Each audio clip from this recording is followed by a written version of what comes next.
खड़ा उसका फ्रेंड आरब देख रहा था, जो आज ही यूएसए से इंडिया वापस आया था। रूही को देखते ही आरब की धड़कनें तेज हो गईं। वो बिना पलके झपकाए मुस्कुराता रहा। रूही की बोल्डनेस और उसकी खूबसूरती ने उसे और भी दीवाना बना दिया। रूही को भी थोड़ी देर के लिए इस नजर को महसूस हुआ। उसके बाद रूही ने रमेश को अनदेखा कर वहां से चली गई।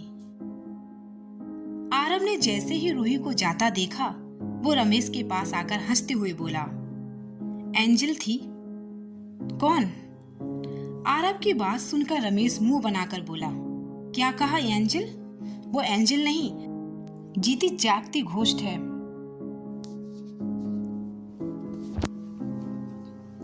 रमेश की बात सुनकर आरब को हंसी आ रही थी। अच्छा, ऐसा क्या? फिर तो इसका इंट्रोडक्शन करना पड़ेगा। उसने पूछा, इसका नाम क्या है? रमेश ने कहा, एंजल, आई मीन घोस्ट का। आरब को रूही में इतनी इंटरेस्ट लेते हुए देख रमेश को हैरानी हो रही थी। उसने कहा, उसका नाम रूही है, ऑफिस में पॉपुलर है और सबसे होशियार लड़की। सच मानो तो किसी और सबसे हॉट लड़की है, लेकिन तुम जो सोच रहे हो वैसा कुछ भी नहीं होने वाला। रूही पर चांस मारने की सोचना भी मत, वो तुम्हारे जाल में नहीं फंसने वाली। रमेश की बातें सुनकर आरब को रूही में और दिलचस्पी बढ़ गई। उसने सोचा, अगर ये मुश्किल है तो फिर इसमें और ज्यादा मजा आएगा। रूही, इसका नाम भी बिल्कुल इसकी तरह ही बोल्ड और ब्यूटीफुल है।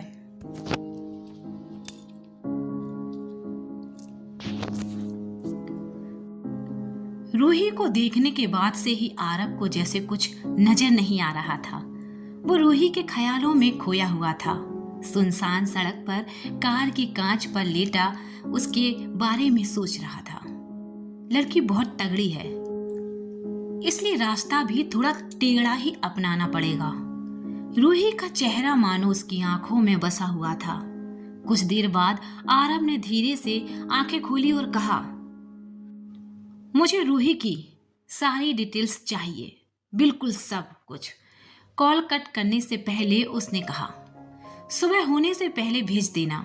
इतना कहकर उसने बिना सामने वाले का जवाब सुने फोन कॉल काट दिया।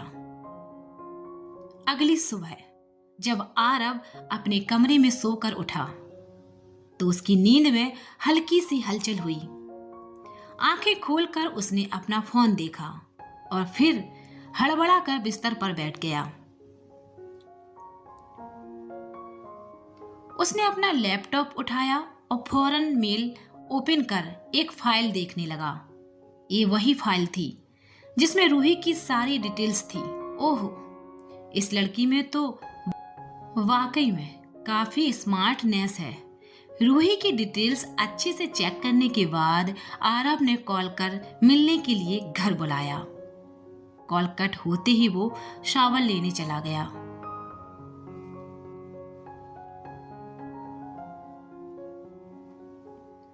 कुछ देर बाद आरब अच्छे से रेडी होकर ब्रेकफास्ट करने डाइनिंग टेबल पर बैठा, तभी डोर बेल बजी। आरब ने जैसे ही दरवाजा खोला, उसके सामने सूझबूझ में राहुल खड़ा था। हेलो आरब। राहुल की एंट्री पर बिना बोले डाइनिंग टेबल पर बैठकर अपना ब्रेकफास्ट करने लगा। राहुल ने ऐसा बर्ताव देख हल्की मुस्कान में पूछा, तुम्हें कम से कम मुझे हेलो तो बोलना चाहिए था। आखिर हम इतने दिनों बाद मिल रहे हैं।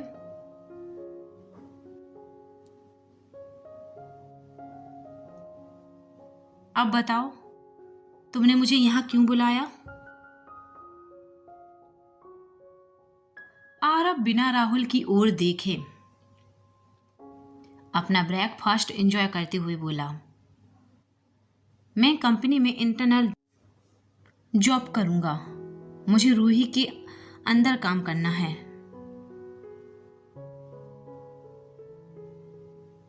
आरव की बात सुनकर राहुल थोड़ा हैरान और थोड़ी नाराजगी से बोला,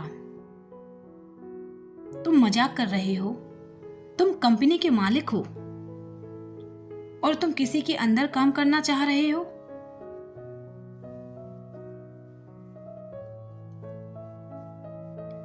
राहुल पिछले कुछ दिनों से आरव की हरकतों से परेशान था। उसने कहा, कल तुमने कहा शाम को रूही की डिटेल्स मांगनी है और अब तुम अपनी ही कंपनी में इंटर्न बनना चाहते हो। आरव, आखिर तुम्हारे दिमाग में चल क्या रहा है?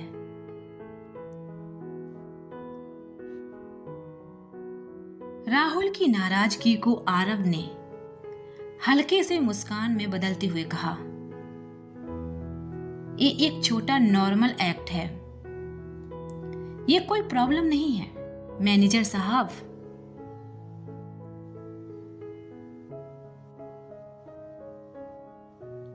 इसी बहाने मुझे रूही के बारे में और जानने का मौका मिलेगा।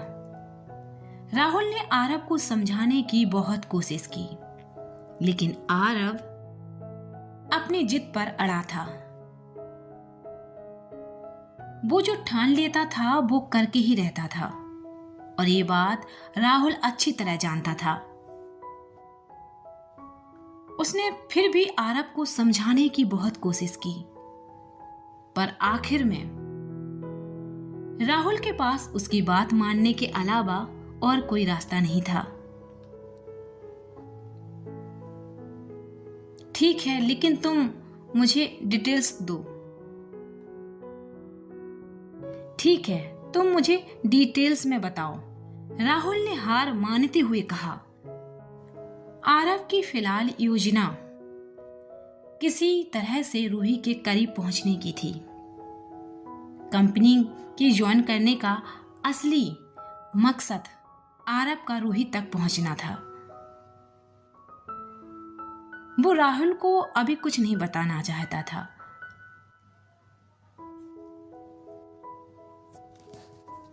उसने बस इतना कहा कि मैं किसी काम से बाहर जा रहा हूं। अगर शाम तक मेरी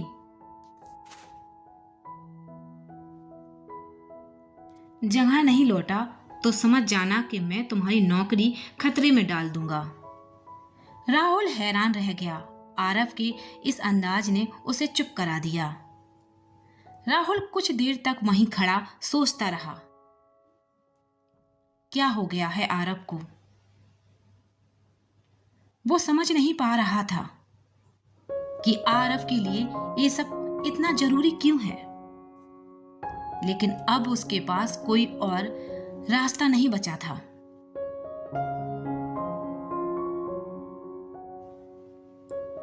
रोज की तरह रूही अपने ऑफिस डेस्क पर बैठी थी। तभी राहुल ने उसे ऑफिस में आने के लिए बुलाया। जैसे ही रूही राहुल के ऑफिस में पहुंची, राहुल ने उसे आरव से मिलवाते हुए कहा, रूही, ये आरव है, हमारा न्यू इंटर्न।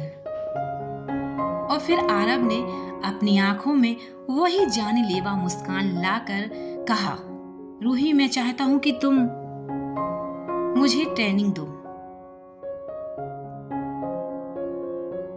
रूही के बगल में खड़ा राहुल उसकी मासूमियत देखकर थोड़ी देर के लिए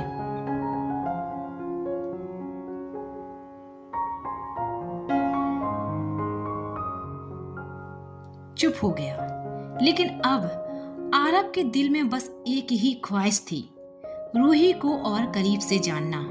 बिना किसी सवाल जवाब के रूही आरव के साथ कॉन्फ्रेंस रूम में चली गई।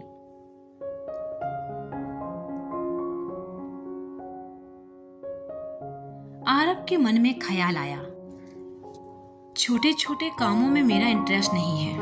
इतना हॉट लड़का पास होने के बाद भी इसने कोई रिएक्शन नहीं दिया।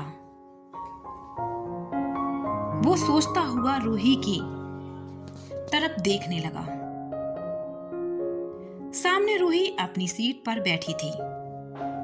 आरब काम का बहाना बनाकर वो रूही की तरफ बार बार देख रहा था। करीब से वो और भी ज्यादा सुंदर लग रही थी। उसकी आंखें, उसके बाल, सब कुछ।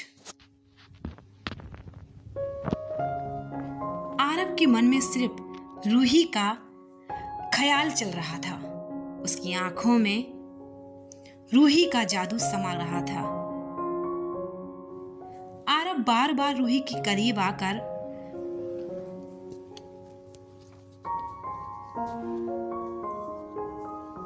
उसे समझने की कोशिश करता। कभी वो उसका हाथ पकड़ता तो कभी उसे और करीब से देखता।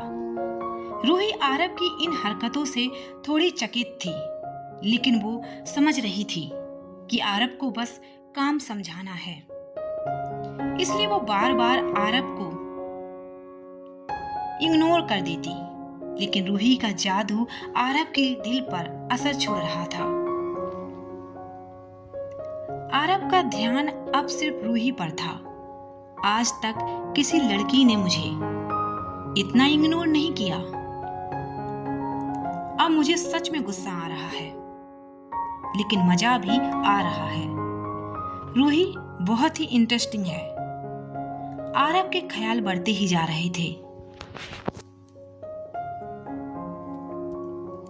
रूही की हरकतें आरब को थोड़ी हैरान करने वाली थी। ऑफिस में बैठे आरब ने अपनी कुर्सी को पीछे सरकाते हुए गहरी सांस ली। वो उसे बार बार घूरते हुए देख रहा था। आरब का ध्यान बार बार रूही की तरफ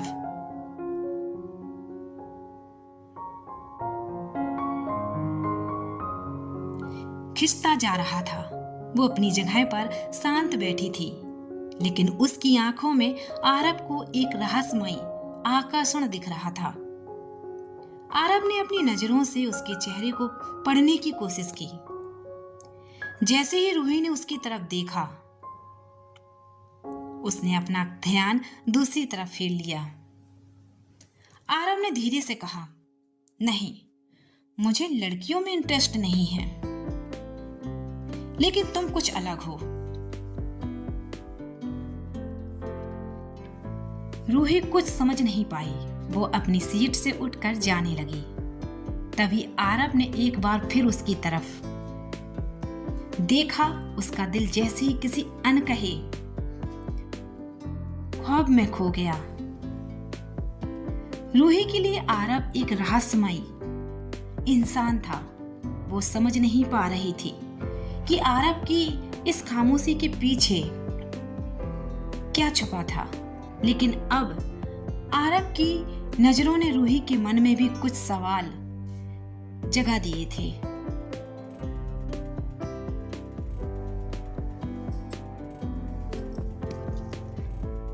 इस पूरे सीन ने आरब की दिल को और बेचैन कर दिया। वो जानता था रूही को ऐसे नहीं जाने दे सकता।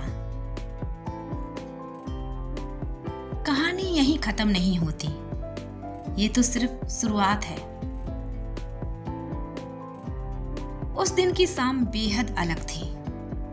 जैसे ही शाम का रंग गहराने लगा, आरब ऑफिस में बैठा रूही के बारे में सोच रहा था। वो उसकी आंखों में छुपे राज को पढ़ना चाहता था। रूही उसकी नजरों से बचने की कोशिश कर रही थी, लेकिन उसकी मासूमियत आरब के दिल में हलचल मचा रही थी। रूही को देखकर आरब ने मुस्कुराते हुए कहा, अगर तुमने हाँ नहीं कहा तो मैं तुम्हें किसी और को देखने नहीं दूंगा। रूही थोड़ी घबरा गई। वो उसकी बात को नजरअंदाज करना चाहती थी, लेकिन आरब ने उसका हाथ पकड़ लिया।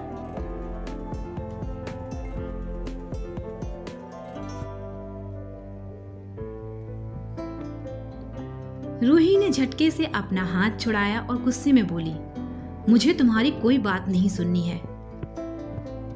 कहानी यहीं खत्म नहीं होती है।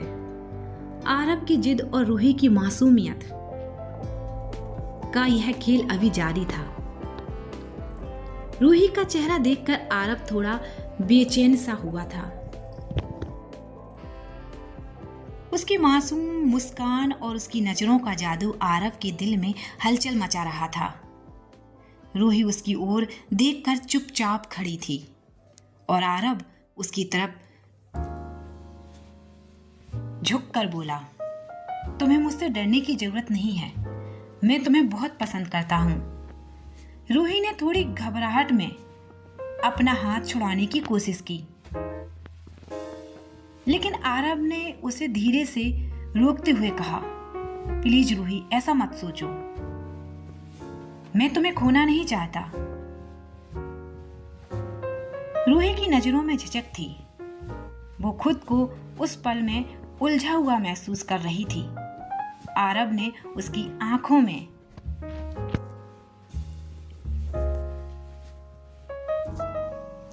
देखते हुए कहा, मैंने जब तुम्हें पहली बार देखा तभी से मैं तुम्हारे लिए पागल हूं। प्लीज मेरे प्यार को मत ठुकराओ। कहानी यहीं खत्म नहीं होती। ये तो एक इमोशनल शुरुआत है। रूही के मन में भी कुछ सवाल उठने लगे थे। आरब, अपनी हद पार मत करो। रूही की बात सुनकर आरब थोड़ी देर चुप रहा। उसने रूही की आंखों में देखते हुए कहा,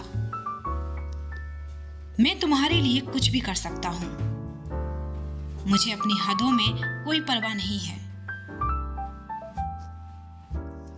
रूही ने उसकी बातों को गंभीरता से लेते हुए कहा, आरब, मैं जानती हूं तुम क्या सोच रहे हो, लेकिन ये सही नहीं है।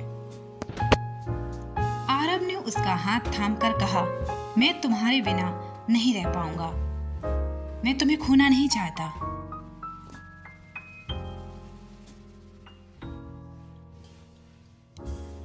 रूही ने उसकी ओर देखा और धीरे से बोली, तुम्हारे लिए मैं कुछ भी नहीं कर सकती। ये सब कुछ ठीक नहीं लग रहा है। आरब ने उसकी आंखों में अपनी बेकरारी छुपाते हुए कहा, मुझे फर्क नहीं पड़ता रूही, मैं तुम्हारे पीछे हमेशा खड़ा रहूंगा। तुम चाहे कुछ भी कर लो। रूही उसके अपार्टमेंट से निकलकर सीधे वॉशरूम चली गई। वहां वो अपनी उलझनें साफ कर रही थी। थोड़ी देर बाद वो शावर लेकर बाहर आई तो देखा कि आरब अभी भी वहीं खड़ा था। रूही की उलझनें गहरी हो गई थी। आरब की नजरों में जो दीवानगी थी वो उसे समझ नहीं पा रही थी। आरब पर बहुत ज्यादा गुस्सा आ रहा था।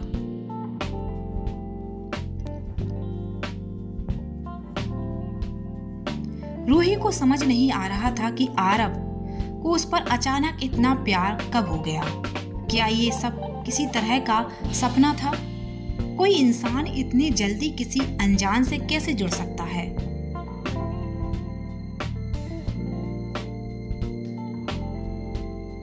दूसरी तरफ रूही से अपनी फीलिंग्स शेयर करने के बाद आरब बहुत खुश था। वो सोच रहा था, तुम कब तक मुझसे दूर रहोगी? रूही, तुम्हें जल्दी ही मेरे पास आना होगा। क्या आरब की दीवानगी रूही के मासूम दिल को छू पाएगी, या ये बेपनाह इश्क एक खामोश दर्द बनकर रह जाएगा?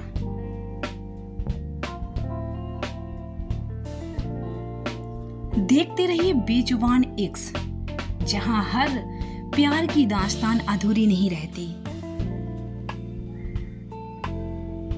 अगर आपको ये कहानी पसंद आई हो तो चैनल को लाइक और सब्सक्राइब जरूर करें।